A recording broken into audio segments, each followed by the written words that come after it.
पवन सिंह सोने के लिए बुला रहा था। क्योंकि मुझे मालूम है, मैंने रिकॉर्डिंग सुना है। मतलब किस साक्ष्य के अनुसार? जी हाँ दोस्तों, जैसा कि आप सबने सुना तान्या झा की बातों के, तान्या झा कह रही हैं कि पवन सिंह ने मेरे पास कॉल किया था और मुझे सोने के लिए बुला रहे थे, तब उसने लाइव रिकॉर्डिंग सुन ली और उसके बाद तान्या झा ने पवन सिंह को रेलते हुए कहा कि पवन सिंह अगर ऐसी सोच रखते हैं तो उनके साथ कोई भी काम करना पसंद नहीं करेगा। तो इस बात को जब पवन सिंह को पता चला तो उन्होंने धमकी देते हुए कहा कि तान्या झा कि मैंने तुमको ऐसा कब बोला। लेकिन तान्या का कहना है कि पवन सिंह ने मुझे कॉल करके सब बोला था, लेकिन किसी और के व्यक्ति के बारे में तो हम आप सबको बताते हैं कि तान्या झा झूठ बोल रही है या सही।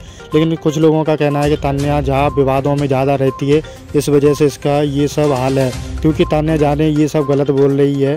वहीं पर पवन सिंह ने लाइव आकर तान्या झा को रेलते हुए कहा कि तान्या तुम झूठ बोल रही हो, मैंने ऐसा तुमको कब बोला, कब फ़ोन किया और कब तुमने रिकॉर्डिंग कर ली। तो तान्या झा का कहना है, लेकिन ये तो नहीं पता चल पा रहा ये सही बात है या गलत। तो इसकी तहकीकात होने के बाद हम आपको वीडियो डालेंगे। दोस्तों अगर आप हमारे चैनल पर नए हैं तो चैनल को सब्सक्राइब करना ना भूलें, बेल आइकन को दबाएं।